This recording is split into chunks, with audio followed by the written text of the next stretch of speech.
Yeah, definitely. I'd say the creative part of what I do is the most fun and engaging part, and but it's also a small part. I have to say, it's I'd say of a whole huge project that I work on, it's probably like 5% or even less.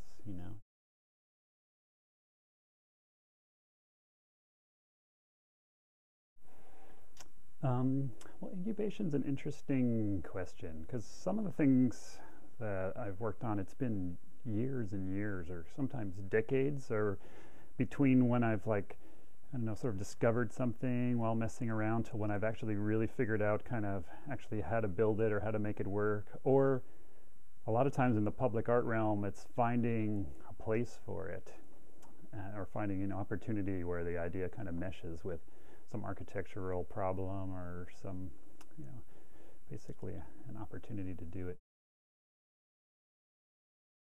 And a lot of my discoveries have come when I've been alone too, just kind of had like zero inhibitions about, creating some terrible mess.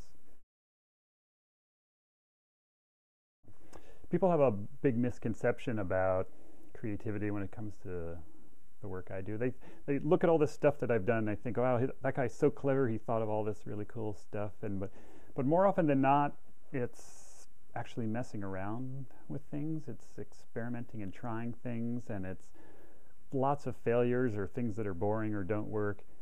And so it's almost as though I don't know. I really feel like when I'm actually messing around with physical objects, it's like it's an opportunity for nature to kind of surprise me, or to kind of the physical world to really kind of interject its creativity. So it's more of like a discovery rather than an invention.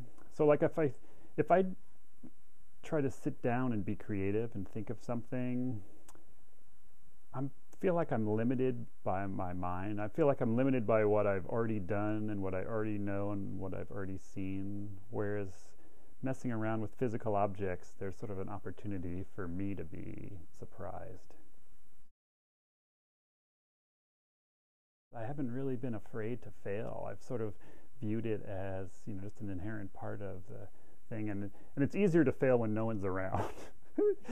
So, I do a lot of things that people would consider failures mercifully happen when no one's around. I think something great's going to happen. I mix this thing with that thing and it's boring, or it makes some horrible mess, or it fails, or it catches on fire.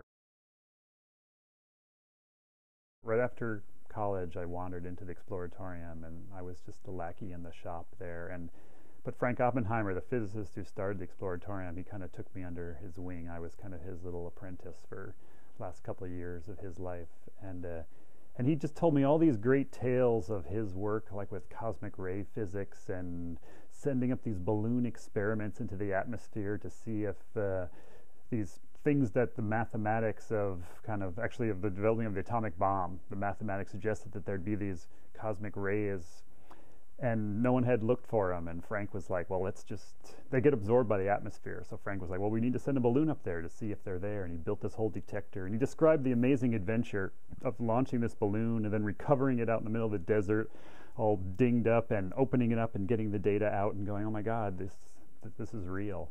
And it was a whole new window into the universe. So I was so inspired by that. I was like, well, that sounds so much more exciting and interesting than any like art that I had done previously, or other people had done. And I was like, I have to kind of come up with something that has at least a tiny little fraction of that kind of open-endedness and excitement to it.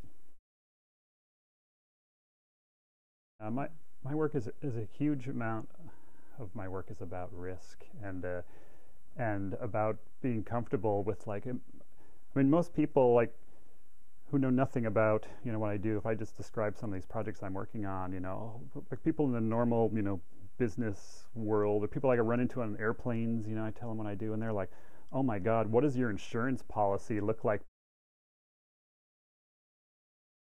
When I was younger, I had a lot more time. I could spend weeks just messing around with one thing until I had a breakthrough, and now I have to be much more, I don't know, concise about my time. after you've had the experience of kind of spending a bunch of time struggling with something or assembling something, and then you kind of have the catharsis of like it actually working and being interesting and figuring it out, and so that sort of nourishes the next time you're willing to put in that time and effort, because you've had that reinforcement of so I think that's maybe part of that habit question. But I think it's also I know habits are also have a dark side too. Like, a lot of artists I know kind of made one discovery, and that was like their whole career, and then they just keep kind of rehashing that one thing. And so in that way, a habit, I think, can also be a limiting thing. And so I don't know, I sort of like breaking habits too in that realm. A lot of my ambition has been related to scale. A lot of my little experiments here in my shop, I've kind of discovered something that I've been intrigued with, and then a lot of times, actually, one of my habits of mind is, what would this be like, on an architectural scale? What if this little thing that I just made, what would it be like if you did a whole building of this? And so that's part of my pathological ambition is, then I look for opportunities, in the architecture world, and a lot of these things I've worked on, I've tried to figure out some useful aspect to them, like, well, could this thing function as an energy generating system for a building? Could it function to gather rain? Could it function to shade a building and reduce, heat? No, I'm very public in that realm. I really like the stuff to be out there, and I haven't really done that much for private individuals, because I've always thought like it's the same amount of work to do something for some rich person's gated garden somewhere than it is to do something for some building that like anyone walking by can experience. And there's a famous junkyard there called Vulcan Surplus, and Mr. Vulcan, I never knew his real name, had like amazing connections to like the aerospace industry, which is big in Connecticut, and he would get all this amazing stuff, all these parts that probably taxpayers spent billions of dollars on would end up in his piles. And he would, no matter what I picked out there, I'd bring him these giant boxes full of stuff. He'd say $1, and he just loved the fact that like there was this little 12-year-old or 10-year-old kid coming there and buying stuff. And so I just started bolting all this stuff together and gluing it together, and there were a bunch of things that spun and moved and had bearings in them and springs. And so just as a little kid, I got interested in movement, and I just somehow, as like a 10-year-old kid, I built all these kinetic sculptures. As a little 10-year-old kid, I just decided that sculptures needed to move, and I'm basically doing the same thing that I started when I was 10 years old. It has to be in your heart, it has to be something that you're totally in love with, and that you're, so there has to be kind of this emotional underpinning, because you need something to fuel like the amazing amount of effort that it takes to really, master something or come up with something, or take something you've come up with and really realize it and then find a place to do it in the world. And if you don't have that kind of emotional love that's underpinning that, then I think, then it's all sort of seems like a shallow exercise. So it's one thing to kind of stumble upon an idea, then it's another thing to kind of take that idea and kind of, really make it work.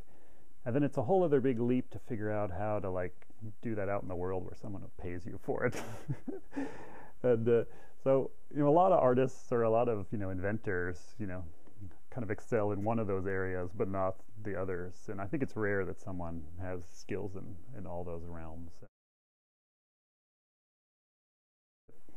I have a friend who's a professional pianist, and he was telling me, people think, I'm so creative, but, I love practicing. And he said, that's how I've become really good. I love practicing. He said, I've met really musicians who are way more talented than I am, who have like amazing, perfect pitch and are super talented, but they don't like practicing as much as I do. So, what is that?